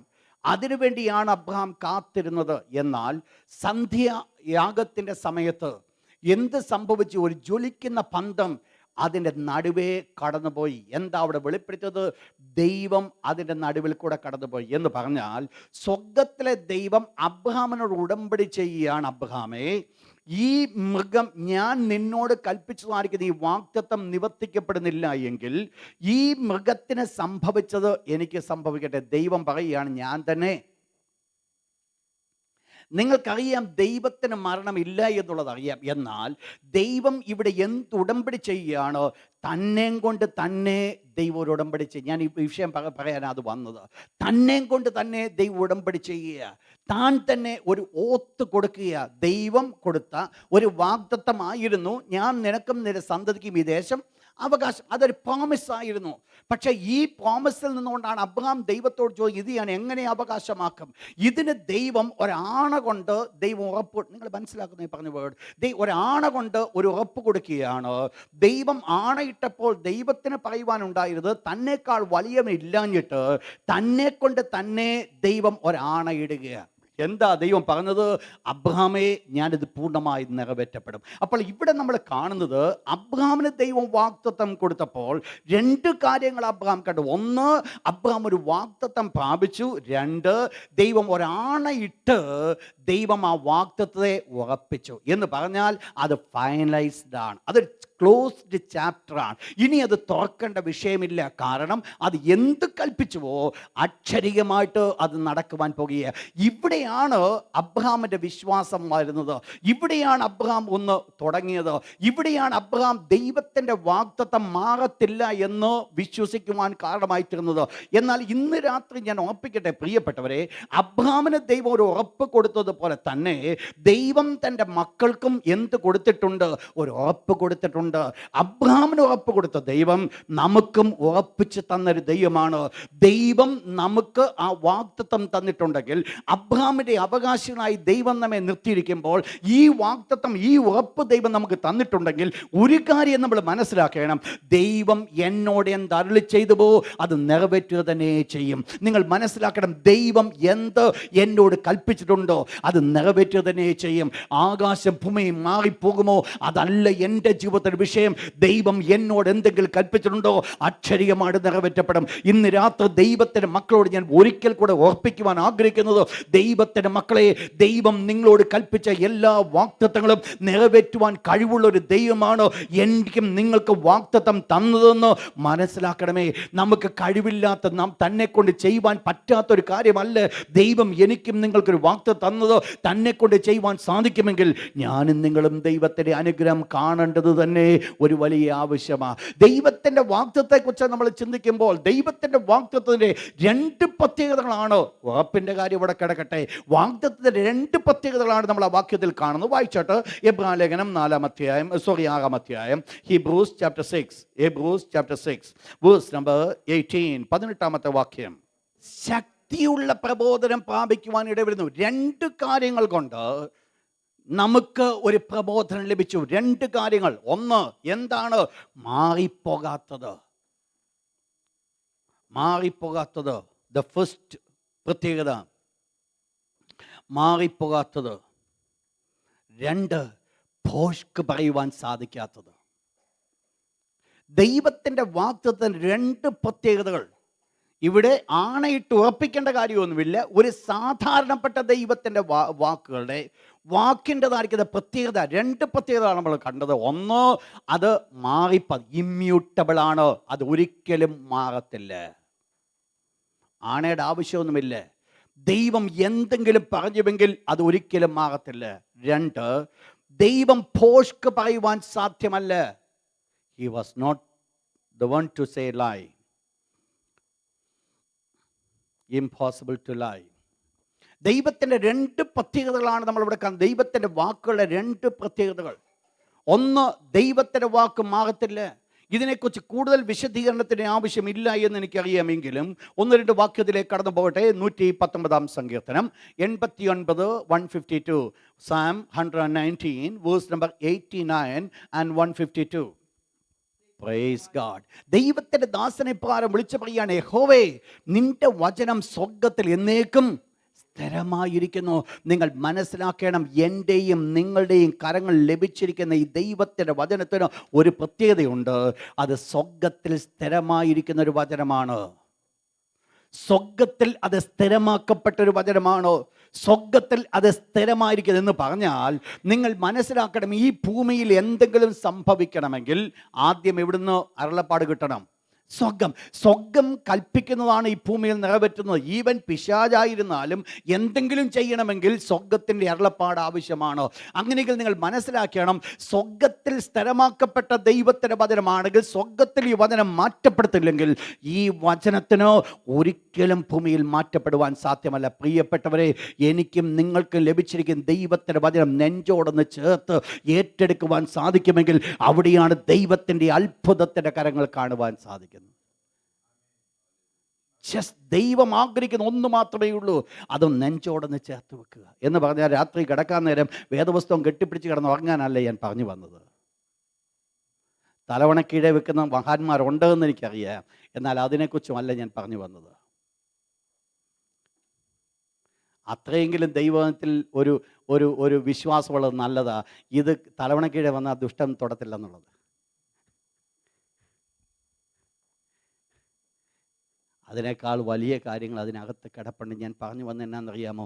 സ്വർഗത്തിൽ സ്ഥിരമാക്കപ്പെട്ട ദൈവത്തിൻ്റെ വചനം. ദൈവത്തിൻ്റെ വചനം സ്ഥിരമാക്കപ്പെട്ടു. വേഴ്സ് 152 പെട്ടെന്ന് വായിച്ചാട്ടത്. ശ്രദ്ധിക്കുക, നിന്റെ സാക്ഷ്യങ്ങളെ നീ എന്നേക്കും സ്ഥാപിച്ചിരിക്കുന്നു. മതി.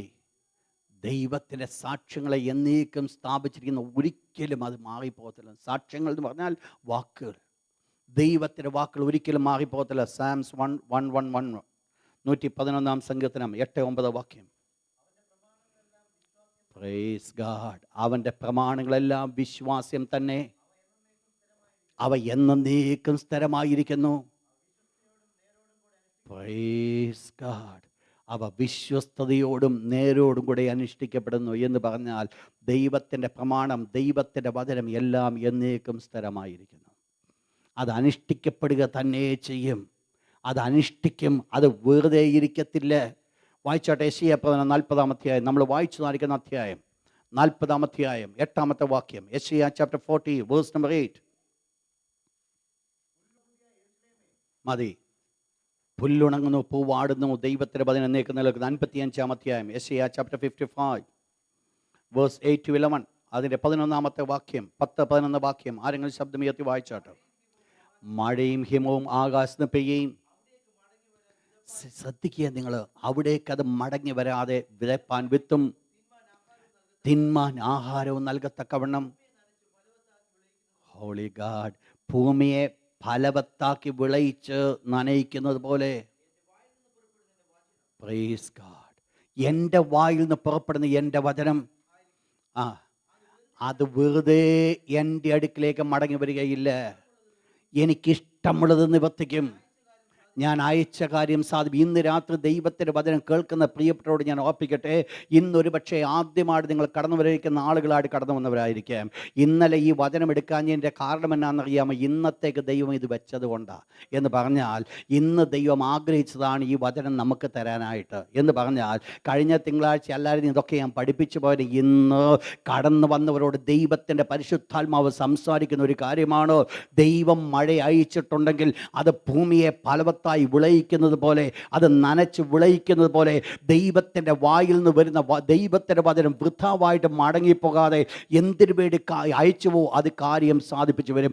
എന്ന് പറഞ്ഞാൽ ഇന്ന് ഈ വചനം അയച്ചതിന് ദൈവത്തിനൊരു പർപ്പസ് ഉണ്ടെന്നാണ് ഞാൻ പറഞ്ഞു വന്നത്. ഇന്ന് ഈ വചനം നിങ്ങൾ കേൾക്കുന്നതിന് ഒരു പർപ്പസ് ദൈവത്തിനുണ്ട്. എന്താ ദൈവത്തിൻ്റെ പർപ്പസ് എന്നറിയാമോ? അത് വൃഥാവായിട്ട് മടങ്ങി വരുവാൻ ദൈവം ആഗ്രഹിക്കുന്നില്ല. ഇത് മടങ്ങി വരണം, അത് സത്യമാണ്. എന്നാൽ അത് വൃഥാവായിട്ട് മടങ്ങി വരികയില്ല. എന്തിനാണ് ദൈവം അയച്ചത്? അത് കാര്യം സാധിപ്പിച്ചു വരും. എന്തിനാ ദൈവം അയച്ചത്? ദൈവത്തിൻ്റെ വിശുദ്ധ വചനം പറയുന്നു, മഴ സ്വർഗ്ഗത്തിൽ ദൈവം അയച്ചത് ഭൂമിയെ നനയിക്കാനും അത് ഫലവത്താക്കി വിളയിക്കുവാനും ആകുന്നുവെങ്കിൽ പ്രിയപ്പെട്ട ദൈവത്തിൻ്റെ മക്കളെ മറന്നു കളയരുത്. ഇന്ന് രാത്രി കേൾക്കുന്ന ദൈവത്തിൻ്റെ വചനത്തിൽ കൂടെ നിങ്ങൾക്കൂടെ ചില ഫലം ഉളവാക്കുവാൻ ദൈവത്തിന് മനസ്സുണ്ട്. നിങ്ങളെ ഒന്ന് വിളയിക്കുവാൻ ദൈവത്തിന് മനസ്സുണ്ട്. നിങ്ങളെ ഒന്ന് നനയ്ക്കുവാൻ ദൈവത്തിന് മനസ്സുണ്ട്. എന്നാൽ ഇന്ന് രാത്രി ഓർക്കണമേ പ്രിയപ്പെട്ട ദൈവത്തിൻ്റെ മക്കളെ, ഇന്ന് രാത്രി അത് വിശ്വാസമായി ഏറ്റെടുക്കുവാൻ സാധിക്കുമെങ്കിൽ, സാധാരണപ്പെട്ട കേൾക്കുന്ന ഒരു മെസ്സേജ് പോലെ എടുത്ത് മറുസൈഡ് മാറ്റിയിട്ട് പോകുന്നുവെങ്കിൽ ഒരനുഗ്രഹവും പ്രാപിക്കുകയില്ല, പകരം ദോഷം മാത്രമേ പ്രാപിക്കുകയുള്ളൂ. എന്നാൽ ഇന്ന് രാത്രി ആ വചനം കേട്ടിട്ട് ഇന്ന് രാത്രി ഇത് പറയുവാൻ സാധിക്കുമെങ്കിൽ, ദൈവത്തിൻ്റെ സ്വരമാണ് ഇന്ന് രാത്രി ഞാൻ കേട്ടത്, ഞാനത് ഏറ്റെടുക്കുകയാണോ, എൻ്റെ ജീവിതത്തിൽ അത്ഭുതങ്ങൾ കാണുവാൻ ഞാൻ ആഗ്രഹിക്കുന്നു പറഞ്ഞുകൊണ്ട് അത് ഏറ്റെടുക്കുമെങ്കിൽ ഇന്ന് രാത്രി ദൈവത്തിൻ്റെ മക്കളെ ഓർപ്പിക്കട്ടെ, ദൈവം അത് ഫലം കായ്പിക്കുവാനായിട്ട് ആഗ്രഹിക്കുന്നു. ദൈവ ഹംദലല ബക്കാല ബലബ, അത് വെറുതെ അത് മടങ്ങി വരികയില്ല, വെറുതെ അത് മടങ്ങി വരികയില്ല. വിത്ത് വിതച്ചു, 4 ഇടത്ത് വീണു. എന്നാൽ 4 ഇടത്ത് വീണ വിത്തുകൾ 3 നഷ്ടപ്പെട്ടു പോയി. നല്ല നിലത്ത് വീണ വിത്ത് അത് നല്ല നിലമായതുകൊണ്ട് അത് 30, 60, 100 മേനിയായി വിളയുവാൻ ഇടയായിത്തീർന്നുവെങ്കിൽ ഇന്ന് രാത്രി ദൈവത്തിൻ്റെ വചനം കേൾക്കുന്ന പ്രിയപ്പെട്ടവരോട് ഓർപ്പിക്കട്ടെ, ഇന്ന് രാത്രി വീഴുന്ന ദൈവത്തിൻ്റെ വചനം അത് നല്ല നിലമായി തീരട്ടെ. ദൈവത്തിന് മുൻപിൽ നല്ല വചനമായിട്ട് നമ്മളെ തന്നെ ഏൽപ്പിച്ചു കൊടുക്കുന്നുവെങ്കിൽ ഈ ദിവസങ്ങൾ നല്ല നല്ല വിത്ത് വിളയിക്കുവാൻ തക്കവണ്ണം നല്ല ഫലം കൊടുക്കുവാനുള്ള ഫലവത്താക്കി ഒരു മണ്ണാക്കി മാറ്റുവാൻ സാധിക്കുമെങ്കിൽ ദൈവത്തിൻ്റെ വചനത്തിന് താല്പര്യമുണ്ട്. ഇന്ന് രാത്രി നിങ്ങളെ ഒന്ന് നനയ്ക്കുവാൻ താല്പര്യമുണ്ട്. ദൈവത്തിന് താല്പര്യമുണ്ട്. നിങ്ങളുടെ മനസ്സ്, നിങ്ങളുടേതായിരിക്കുന്ന മണ്ണ് ഒന്ന് ഫലഭൂയിഷ്ടമാക്കുവാൻ ദൈവത്തിന് മനസ്സുണ്ട്. ദൈവത്തിന് താല്പര്യമുണ്ട്.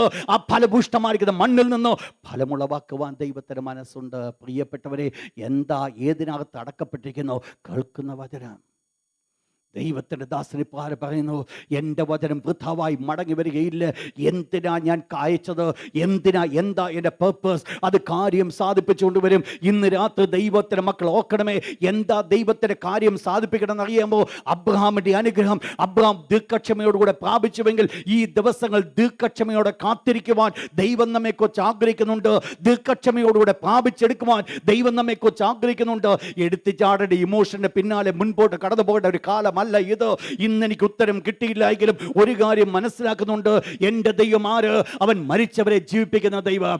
എൻ്റെ ദൈവം ആര്? അവൻ ഇരുട്ടിൽ നിന്ന് വെളിച്ചം പ്രകാശിപ്പിക്കുന്ന ദൈവം. അങ്ങനെയെങ്കിൽ ഇല്ലാത്തതിന് ഉള്ളതുപോലെ വിളിച്ചു വരുത്തുവാൻ കഴിവുള്ള ദൈവമാണെങ്കിൽ ഇന്നല്ലെങ്കിൽ നാളെ എൻ്റെ പ്രാർത്ഥനയ്ക്ക് ഉത്തരം തരിക തന്നെ ചെയ്യും. എനിക്കുത്തരം തരിക തന്നെ ചെയ്യും. എൻ്റെ ഭൂമി വിളയുക തന്നെ ചെയ്യും. എൻ്റെ ഭൂമി നന്നായി അത് മഴ പെയ്യുക തന്നെ ചെയ്യും. പ്രിയപ്പെട്ടവരെ, ഫലവത്തായി തന്നെ തീരുമെന്നുള്ളതിനോ യാതൊരു സംശയമില്ല. ദൈവത്തിൻ്റെ പർപ്പസ് അതാണ്. ദൈവത്തിന് എന്നെക്കുറിച്ചും നിങ്ങളെക്കുറിച്ചും ഇന്ന് രാത്രി ദൈവത്തിൻ്റെ വചനം കേൾക്കുന്നവരെക്കുറിച്ച് ദൈവത്തിൻ്റെ ഉദ്ദേശം ഇതാണ്. ഈ പ്രത്യേകമായിട്ട് ഈ ഒരുപക്ഷെ ഈ TV പ്രോഗ്രാമിൽ കൂടെ കണ്ടുകൊണ്ടിരിക്കുന്നവർക്കും ദൈവത്തിൻ്റെ ഉദ്ദേശം ഇതാണ്. ദൈവം ഇന്ന് ആ വചനം അയച്ചത് നിങ്ങളിൽ കൂടെ അത്ഭുതം വിളയിപ്പിക്കുവാൻ. എന്താ വേണ്ടത്? വെറുതെ അത് മടങ്ങി വരികയില്ല. ദൈവത്തിന് മനസ്സുണ്ട് വെറുതെ മടക്കി വരാതിരിപ്പാൻ.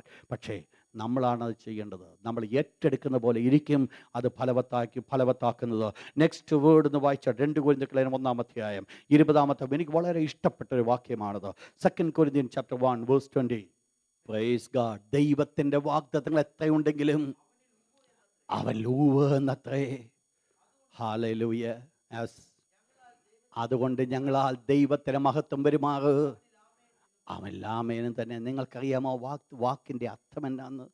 അവിടെ അപ്പോസ്തലനായ പൗലോസ് പറയുന്നു, ദൈവത്തിൻ്റെ വാഗ്ദത്തങ്ങൾ ഒത്തിരിയുണ്ട്. ഒത്തിരി വാഗ്ദത്തം ദൈവം തന്നിട്ടുണ്ട്.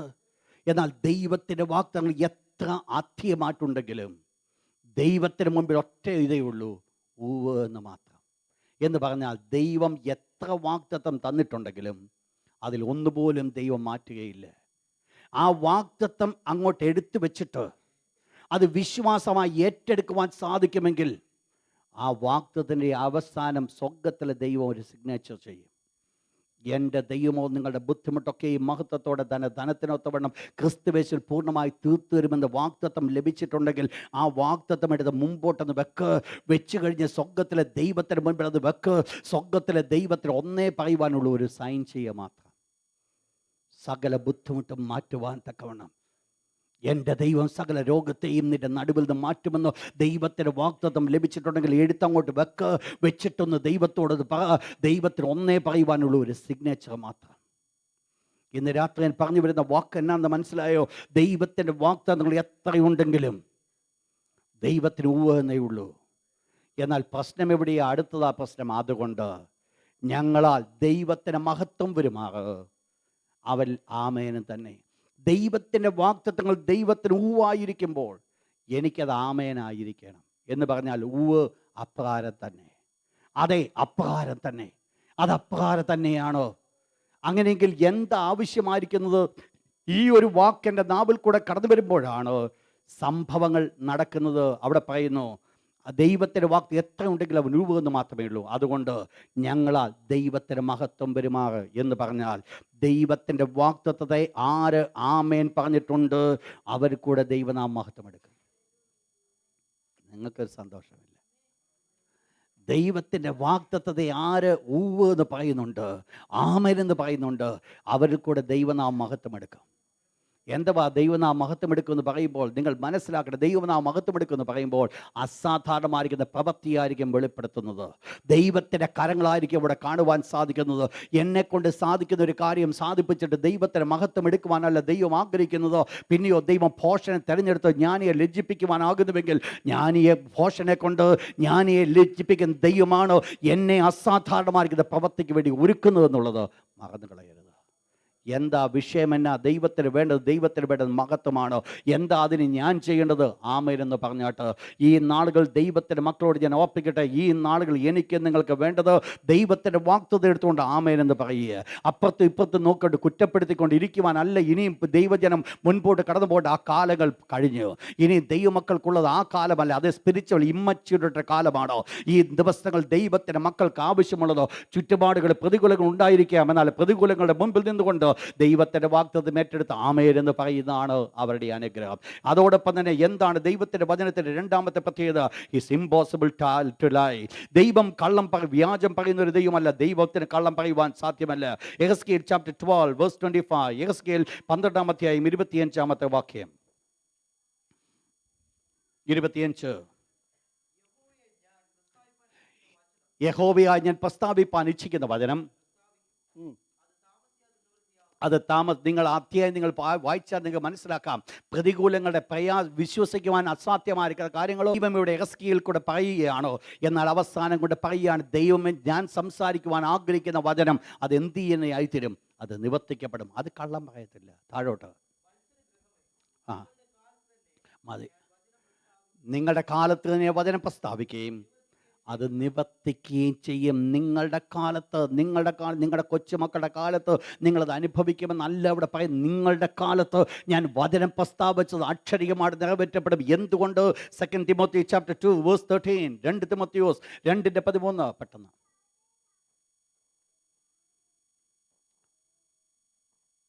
2 തിമോത്തിയോസ് 2:13. അവിടെ പറയുന്നു തൻ്റെ സ്വഭാവം ത്യജിപ്പാൻ അവന് കഴിയുന്നില്ലല്ലോ. നാം അവിശ്വസ്തരായി തീർന്നാലും ദൈവം വിശ്വസ്തനായി തന്നെ നിൽക്കുന്നു. തൻ്റെ സ്വഭാവം ത്യജിപ്പാൻ. ദൈവം സ്വഭാവം മാറ്റുന്നില്ലെന്ന്, ദൈവം കള്ളം പറയത്തില്ലെന്ന്. കള്ളം പറയുന്ന ഒരു ദൈവമല്ല നമുക്കുള്ള ദൈവം. അവസാനമായിട്ട് ഒരു വേർഡ് വായിക്കട്ടെ. 1 King chapter 8.